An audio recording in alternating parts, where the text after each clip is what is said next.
Nanalo kagabi ang Barangay Ginebra pero medyo hindi naging maganda ang resulta dahil nakita natin biglang bumagsak si Jamie Malonzo at na-injure.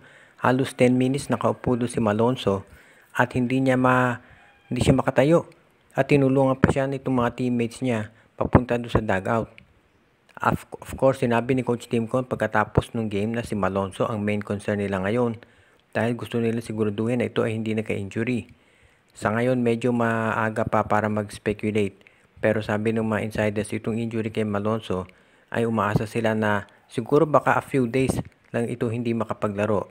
At the most siguro baka sprain lang yan. Kasi kung sprain lang, okay na yan dahil makaka-recover siya within a few days basta pahinga ang kailangan. Ang hindi lang maganda rito kasi bumagsak ng mag-isa si Malonzo. Kaya nakita ngayon nila, hindi maganda yan pag nangyayari sa player na bigla na lamang bumabagsak ng ganoon. So, kailangan tignan nila kung ano pa yung ibang possibility. Hindi naman siguro yan ACL o Achilles tear. Dahil kapag ganoon na nangyari, matagal ang recovery period. So, ang concentration ngayon ng Ginebra ay masiguro na ito si Jamie Malonzo ay magiging maayos ang kalagayan para doon sa susunod na game nila kontra dito sa TNT Tropa. Maganda naging performance ng Ginebra kagabi, partikular na itong kanilang rookie na si Rafco na nagkaroon ng career game. Hindi lang yung mapuntos niya kung hindi maski na yung mga assist. At nagawa ng Ginebra na pigilan yung mga comeback na ginagawa nitong Northport Batang Pier. Sa ngayon, sinabi ni Coach Timcon na unti-unti na nakakakuha ng momentum itong Barangay Ginebra at yan ang importante. Kaya nga very crucial yung nangyari dito kay Jamie Malonzo. Sinabi ni Coach Timcon na hindi nila ma-afford na mawala ito si Malonzo lalo na at very crucial itong mga susunod na laro ng Barangay Ginebra.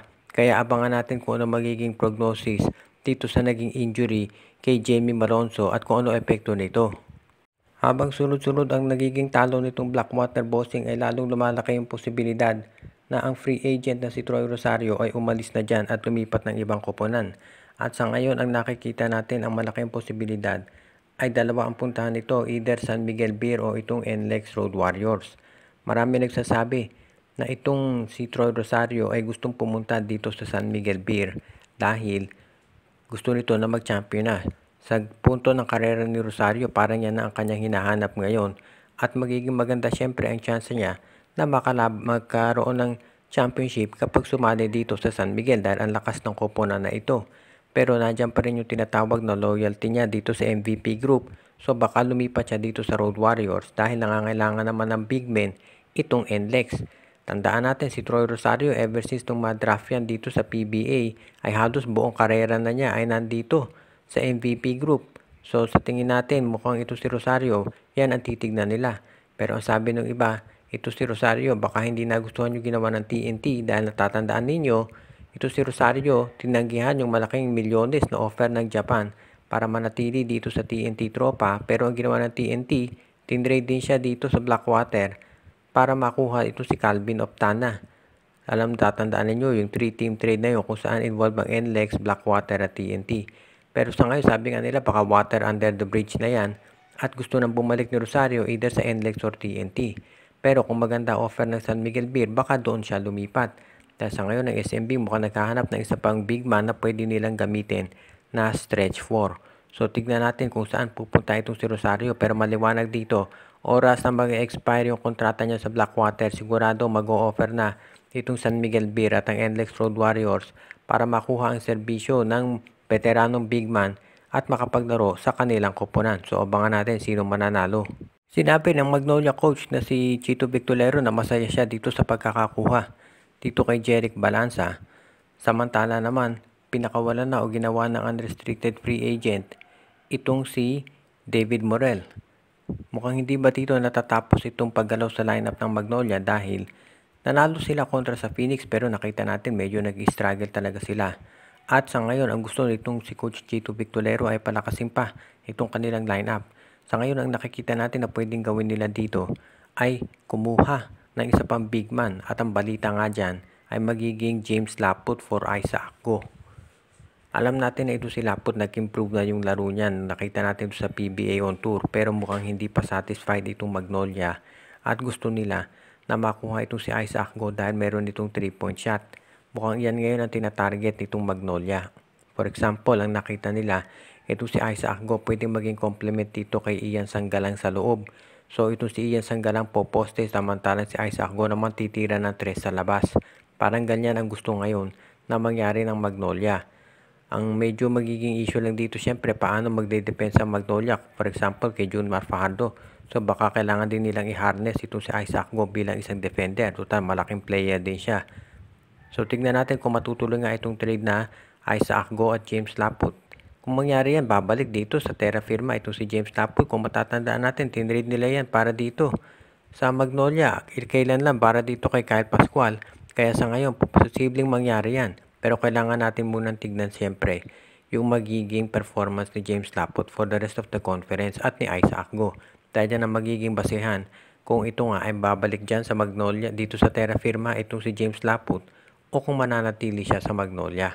Dahil syempre alam natin mahirap magpakawala ng mga big men ngayon itong PBA teams lalo na itong Magnolia. Ayon dito sa latest report, mukhang ang Converge ay meron pang isang trade na ginagawa at ito ay handa na nilang isubmit dito sa PBA anytime. Ayon dito sa PBA Insider, hindi pa tapos gumalaw itong Converge Fiber XRs at ang ibig sabihin nito ay meron pa silang mga balak na gawin na mga transactions para mapalakas yung kanilang kupunan.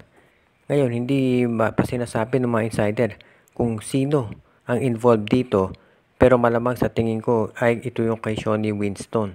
Dahil hindi naman sikreto na ito si Shawnee Winston ay matagal nang gustong i-trade ditong Converge Fiber XRs. Marami mga nagsasabi na hindi dapat i-trade itong si Winston dahil ang ganda naman ng nilalaro nito. Pero mukhang desidido ang management ng Converge na i-trade ito. Pero hindi rin naman siya ang pwedeng pakawalan ng Converge. Actually, kung titignan natin yung lineup nila, mukhang si Justin Arana lang talaga ang masasabi na off the table dyan. Maski na ito si Alex Stockton, nakapipirma lamang ng kontrata, pwedeng i-trade yan ng Fiber XRs kung sa tingin nila ay ito ay makabubuti dito sa lineup nila. Pero ang matunog nga ay ito si Shawnee Winston dahil siya ang kinumpirma na nasa trading block. So kung sakasakali na i-trade ito si Winston, or kung sino pa mga player ng Converge, sa tingin ko ang hihilingin nilang kapalit dyan ay draft pick. Dahil mukhang yan ang gusto ngayon nung kanilang team manager na si Jacob Lau. Magre-rebuild ng Converge sa pamamagitan ng mga picks na makukuha nila dito sa next draft. Sa ngayon may 3 ng second round picks itong Fiber XRs at yung kanilang first round pick na gagamitin obviously kay Justin Baltasar. So kung makakuha pa ng isang first round pick itong Converge Fiber XRs, magiging maganda na yan. Magkakaroon na sila ng 5 picks para dito sa darating na draft. At mukhang yan ang plano nitong Converge ngayon. So tignan natin. Sa tingin ko doon sa mga players ng Converge ngayon, ito si Shawnee Winston lang talaga ang ipagpapalit ng mga ibang team sa kanilang first round pick. At kung yan ay mangyari, magiging maganda ang plano ng Converge. Shout out kay Joshua Giray, Espejo at Rosales family, JJ Sibum, kay Joseph Pineda, Alexis Teterala. Pinabati din natin si Ronald Verbosidad, Katsakino Dokusin, Junjun, Angie, Patpat at B-Boy Matas, si Judy, Edwina, Shaina, Jaira, Carl at Jonah Villarosa, Edwin Carmona Jr. Pinabati din natin si OG, Len, Gio at Gia Santillana at Tagle family, RG Bueno at Dalina family, si Reden, Elena, Laila at Bonbon Lansang, Katsakino Dukusin, si Rico Olarte, Enju, JJ Cebu, si Dexter Domer, Romeo Conchada, Jonald Malyari. Pinabati din natin si Eduardo Monsales at ang iba pa nating taga-subaybay.